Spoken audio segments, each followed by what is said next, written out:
Assalamu alaikum, ahlan wa sahlan. Hier, nous avions parlé du jeûne des yeux. Aujourd'hui, j'aimerais vous parler du jeûne de la langue. Alors, il s'agit de maîtriser sa langue en l'empêchant de mentir, de médire, de dire des choses illicites, de raconter les défauts d'autrui, de se disputer et de gronder. En même temps, c'est aussi l'occuper avec la récitation du Coran, des prières quotidiennes et la lecture des ouvrages qui rappellent l'au-delà et qui poussent à la contemplation méditative. Le jeûneur ne doit pas semer le vacarme et la dispute. Il ne doit pas répondre à celui qui l'insulte et ne doit pas s'engager dans aucune attitude malséante. Si quiconque s'en prend à lui, il ne doit pas rendre l'appareil et doit se contenter de dire qu'il jeûne et qu'il ne se mêlera pas de tout cela. En effet, le messager d'Allah a dit « Le jeûne est un bouclier pour le croyant. Par conséquent, quand l'un de vous jeûne, qu'il ne commette pas d'acte d'indécence ou d'ignorance. » Si jamais quelqu'un vient à l'insulter ou à le molester, qu'il dise « je jeûne ». Quiconque, tandis qu'il jeûne, se laisse aller à la médisance, ne contrôle pas sa langue et se contente de ne rien laisser entrer dans son estomac, se verra privé des récompenses provenant du jeûne. Il n'en retirera que de la faim et de la soif. Comme l'exprime si bien le prophète sallallahu alayhi wa sallam, Dieu n'a nul besoin de ce qu'une personne arrête de manger et de boire, tandis qu'il continue à mentir et à agir en fonction de paroles mensongères. Il dit aussi, il y a tant de jeûneurs qui ne gagnent de leur jeûne que la faim et la soif. Il y a tant d'individus qui se lèvent la nuit pour faire des prières surérogatoires, mais qu'ils n'y gagnent rien de plus que le manque de sommeil. Qu'Allah accepte nos jeûnes, Inch'Allah. Nous allons maintenant passer au verset du jour. أعوذ بالله من الشيطان الرجيم بسم الله الرحمن الرحيم إن الله يأمر بالعدل والإحسان وإيتاء ذي القربى وينهى عن الفحشاء والمنكر والبغي يعظكم لعلكم تذكرون. En vérité, Dieu ordonne l'équité, la charité et la libéralité envers les proches. Et il interdit la turpitude, les actes répréhensibles et la tyrannie. Dieu vous exhorte ainsi pour vous amener à réfléchir. Sadaq Allahul Azim. Nous demandons ton pardon, ô l'infini pardonneur. Nous demandons tes bénédictions, ô le Tout-Puissant. Amin. Nous allons maintenant passer à notre première partie de notre assise du jour. أعوذ بالله من الشيطان الرجيم بسم الله الرحمن الرحيم شهر رمضان الذي أنزل فيه القرآن هدى للناس وبينات من الهدى والفرقان. Chers amis, bienvenue à cette assise durant laquelle nous allons discuter et partager une lecture du traité du Ramadan, un chapitre issu de l'œuvre de Saïd Nursi, le traité des Lumières, plus communément appelé Risale in-Nur. Dans ce traité, Saïd Nursi évoque quelques sagesses parmi tant d'autres qui découlent directement du jeûne réalisé durant ce mois sacré.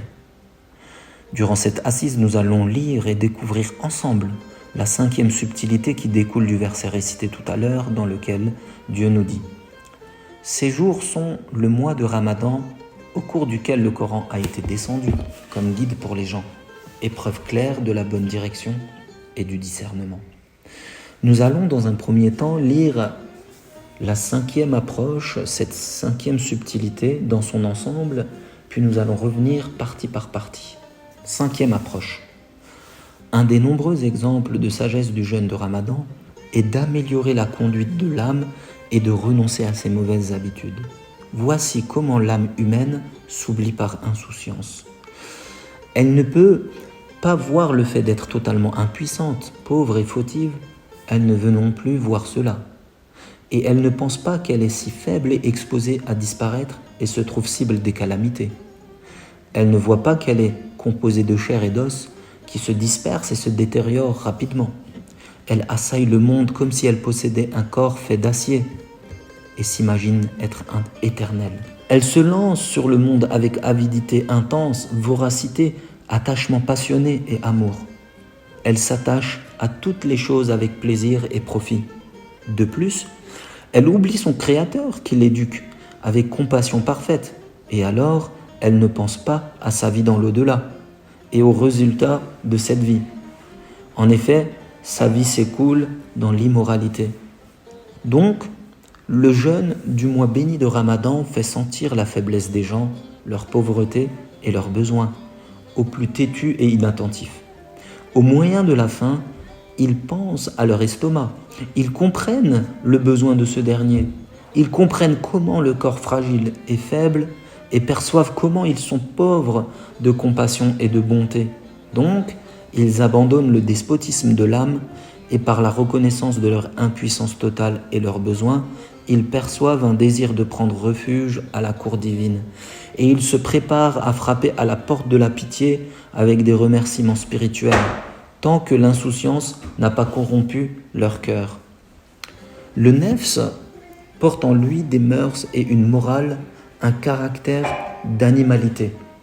Il faut faire en sorte de l'éloigner de ses traits de caractère, l'éduquer pour qu'il trouve la voie et obéisse à l'âme et au cœur, comme nous le dit Saïd el-Nursi. Par exemple, quand est-ce que le cheval est utile pour le cavalier? Lorsqu'il obéit au cavalier. Parce que dans le cas contraire, pour ce cheval, il n'y a aucune différence entre sa présence et son absence. À la rigueur, qu'il ne l'est pas. Et peut-être même plus convenable, sinon il met en déroute son cavalier. Donc, la valeur du cheval est proportionnelle à son degré d'obéissance qu'il a vis-à-vis de son cavalier. Transposons cet exemple sur le nefs. Le nefs a une importance. Son importance auprès de Dieu est proportionnelle à son obéissance au commandement divin. Et cela passe par l'obéissance du nefs à l'âme et au cœur de l'homme. Alors, dans ce cas de figure-là, le nefs peut devenir un ascenseur spirituel si l'on devient un cavalier et lui une monture. Il devient alors un inspecteur dans ce monde qui va goûter aux bienfaits mis à disposition par le Créateur, le reconnaître et lui signifier sa reconnaissance. Donc, le nefs a autant d'importance que le degré d'utilisation que l'on a de lui pour atteindre Dieu.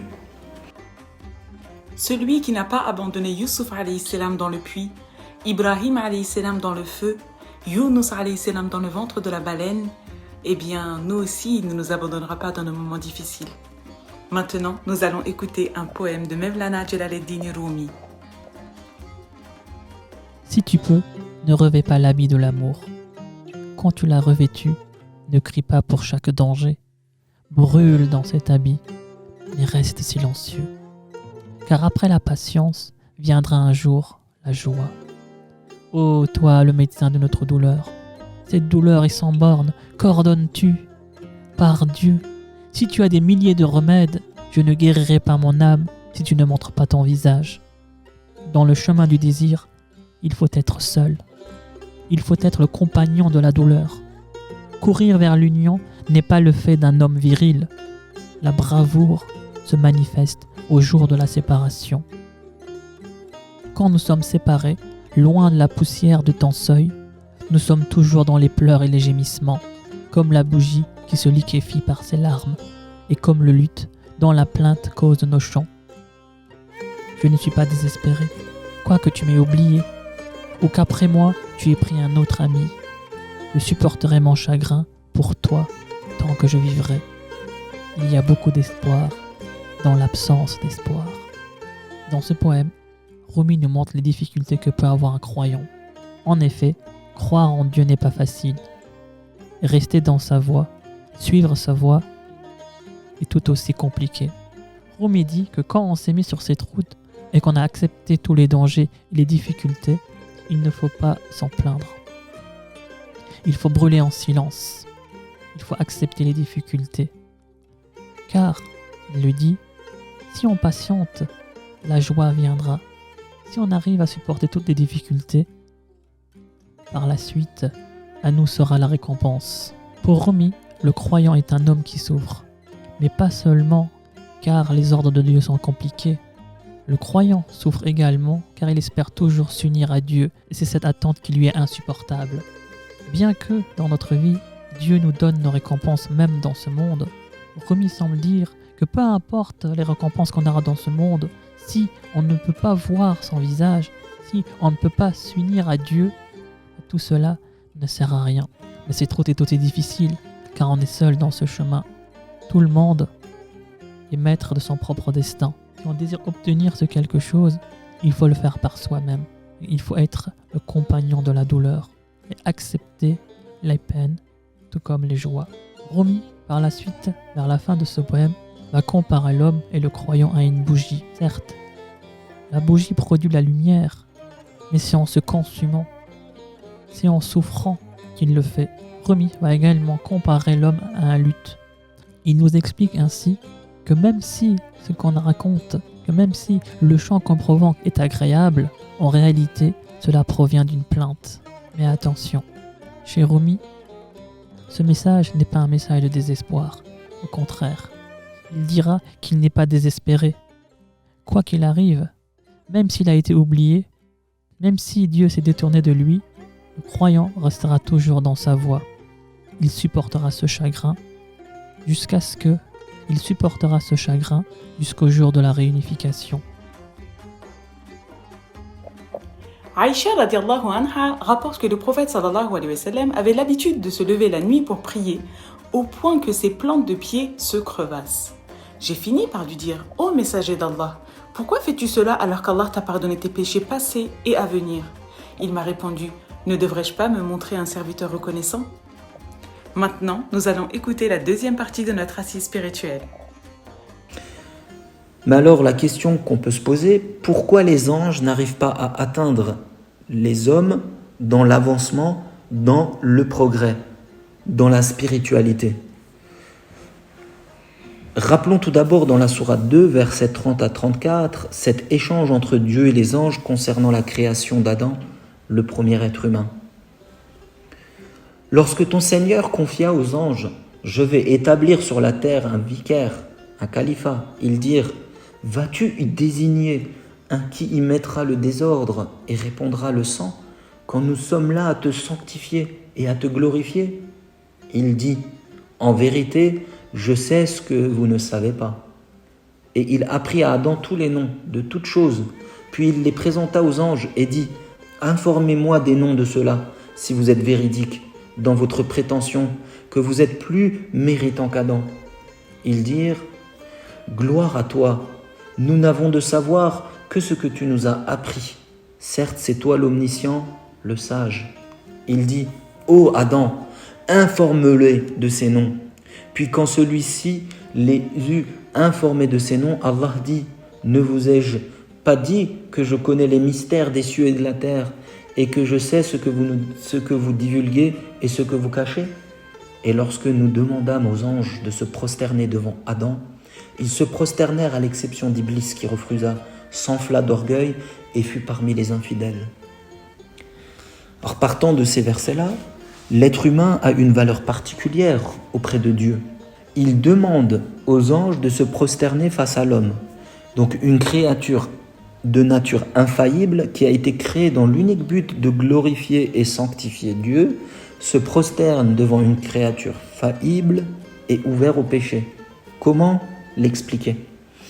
En fait, l'humain a la possibilité d'être supérieur aux anges au niveau de la spiritualité. L'ange ne peut être dans le progrès de la foi supérieur aux hommes, car Dieu ne les a pas éprouvés à travers un nefs. Ils ont un degré spirituel élevé mais fixe. Ils n'ont pas la capacité de la faire évoluer. Étant donné qu'ils n'ont pas un penchant pour le mal, alors le progrès spirituel chez les anges est limité. Alors que l'homme, étant doté d'un nefs contre lequel il combat et lutte continuellement, il a la possibilité et la capacité de progresser à des degrés plus élevés que les anges s'il arrive à éduquer son ego intérieur et l'approcher du Créateur. Nous sommes aussi dotés de capteurs de sens que les anges n'ont pas. Ces capteurs nous permettent de sentir et de détecter les attributs de Dieu à travers les choses que nous voyons, que nous observons, que nous touchons, que nous mangeons. Par exemple, les anges ne mangent pas. Alors que nous, avec la nourriture que Dieu nous donne et ce que nous pouvons ressentir en mangeant celle-ci, notre capteur de nourriture, de goût, a la capacité et a la possibilité de reconnaître l'attribut Razak, le nom Razak de Dieu. Razak qui signifie le pourvoyeur en subsistance. Il nous dit dans la sourate 51, verset 58, « En vérité, c'est Allah qui est le grand pourvoyeur, le détenteur de la force, l'inébranlable. » Donc, si nous avons la capacité à éduquer le nefs, à lui apprendre les ordres divins, à en faire de lui une monture sur le sentier d'Allah, alors il nous permettra de monter à des degrés plus élevés que les anges. C'est en fait une course que nous faisons en binôme. Si nous arrivons à lui apprendre à courir dans le bon couloir, de la bonne manière, alors lui nous portera à des degrés spirituels élevés, ce qu'on appelle Alay Illiyin ou Eliyoun, qui est un terme coranique faisant référence soit aux lieux les plus élevés et les plus suprêmes. Par contre, le nefs, si nous ne réussissons pas à l'éduquer, s'il ne devient pas une monture, mais qu'au contraire, lui fait de nous sa monture pour nous contrôler et nous pousser à répondre à tous nos désirs sans fin, alors là, nous pouvons descendre au plus profond des bas-fonds, plus bas que les animaux, au plus bas degré de l'enfer, asfal israfilin. Dans le Coran, Dieu nous dit dans la sourate 95, versets 4 à 6, « Nous avons certes créé l'homme dans la forme la plus parfaite. Ensuite, nous l'avons ramené au niveau le plus bas, sauf ceux qui croient et accomplissent les bonnes œuvres, ceux-là auront une récompense jamais ininterrompue. » Donc, notre place entre ces deux extrémums, ces deux degrés extrêmes, va dépendre de l'éducation que nous dispensons à notre nefs, à sa capacité à obéir aux commandements divins et devenir ainsi un moyen de transport spirituel qui va nous élever à des degrés suprêmes ou nous emmener dans les plus basses profondeurs. Dans cette situation et dans cette épreuve d'éducation du nefs, le jeune arrive à notre rescousse tel une bouée de sauvetage. Il arrive tel un dresseur et calme notre nefs, nous redonne la main pour qu'on puisse à nouveau le contrôler au minimum. Sinon, à nous seuls, il est quasiment impossible que nous luttons contre le nefs. Nous n'avons de toute façon pas la force de le faire. Allah nous met donc à disposition un de ses agents, le jeûne, et nous aide justement à contrôler le nefs à travers le jeûne. ربنا آتنا في الدنيا حسنة وفي الآخرة حسنة وقنا عذاب النار. Ô notre Maître, ô Allah, accorde-nous belle part ici-bas et belle part dans l'au-delà, et protège-nous du châtiment du feu. Nous allons maintenant écouter notre hadith.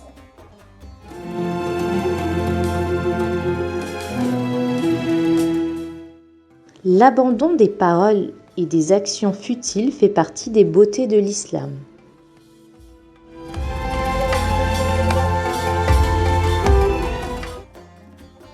Combien de fois nous retrouvons-nous plongés dans des discussions inutiles qui ne mènent nulle part et ne sont au final qu'une perte de temps?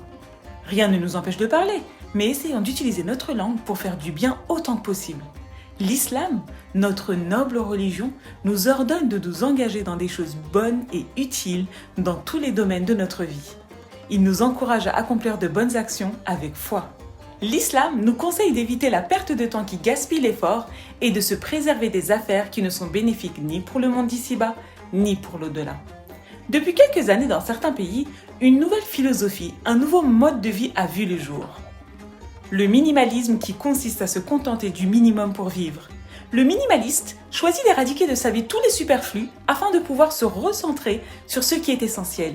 D'ailleurs, ce mode de pensée rejoint l'islam, car il est du devoir de tout musulman de délaisser les choses futiles. En effet, les biens de ce monde terrestre avaient très peu d'importance pour le prophète sallallahu alayhi wa sallam. Pour se débarrasser des futilités et se concentrer sur l'essentiel, il propose une atmosphère propre et épurée et propose de se débarrasser du surplus matériel, mais aussi humain qui pourrait nous pousser à faire du mal. Ainsi, en portant un désintérêt sur des choses inutiles, on peut épuiser notre énergie sur des bonnes œuvres bénéfiques pour le monde ici-bas et l'au-delà. Nous allons maintenant écouter El Jawshan Al-Kabir.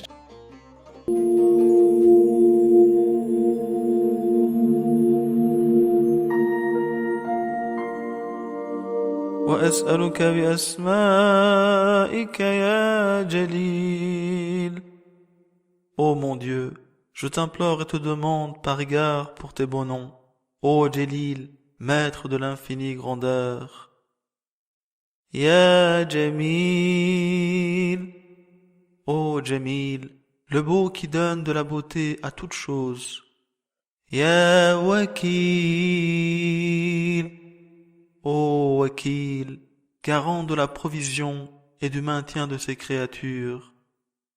Ya Kafil. Ô Kafil, qui se charge des besoins de ses créatures. Ya Dalil.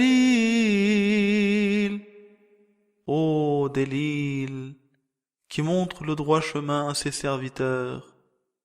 Ya Muqil. Ô Muqil, qui pardonne les fautes et les erreurs de ses serviteurs. Ya Khabir. Ô Khabir, qui sait tout sans que jamais rien ne puisse lui être caché. Ya Latif. Ô Latif, qui accorde sa bienveillance et ses faveurs en faisant parvenir à ses serviteurs et à ses créatures les choses les plus utiles de la plus belle et subtile des manières, et qui connaît les aspects les plus dissimulés et les plus fines subtilités des faits. Ya Aziz. Ô Aziz, dont la puissance ne peut être égalée. Ya Malik. Ô Malik, ô mon Seigneur, véritable maître de toute la création et roi de tous les mondes. Subhanaka ya la ilaha illa anta l'amanul aman. Khallisna minan nar. Gloire à toi, ô Seigneur, pas d'autre divinité que toi. Nous implorons ton secours, protège-nous de l'enfer.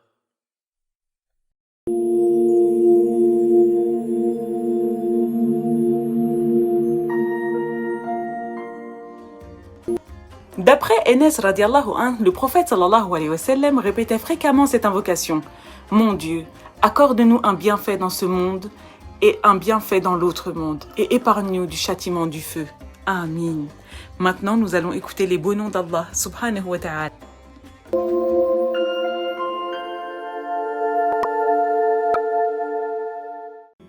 يا جميل يا الله يا قريب يا الله يا مجيب يا الله يا حبيب يا الله يا رؤوف يا الله يا عطوف يا الله يا معروف يا الله يا لطيف يا الله يا عظيم يا الله يا حنان يا الله يا منان يا الله يا ديان يا الله يا سبحان يا الله يا أمان يا الله يا برهان يا الله يا سلطان يا الله يا مستعان يا الله يا محسن يا الله يا متعالي يا الله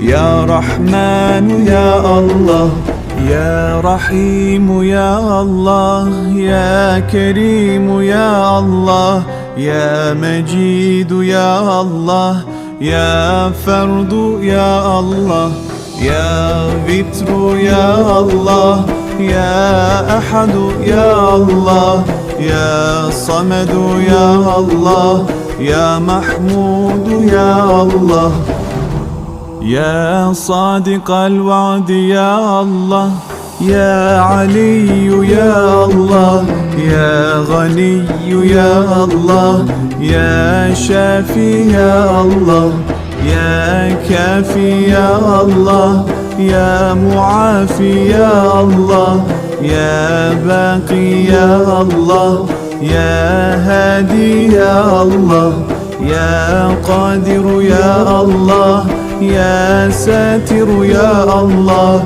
يا قهار يا الله يا جبار يا الله يا غفار يا الله يا فتاح يا الله.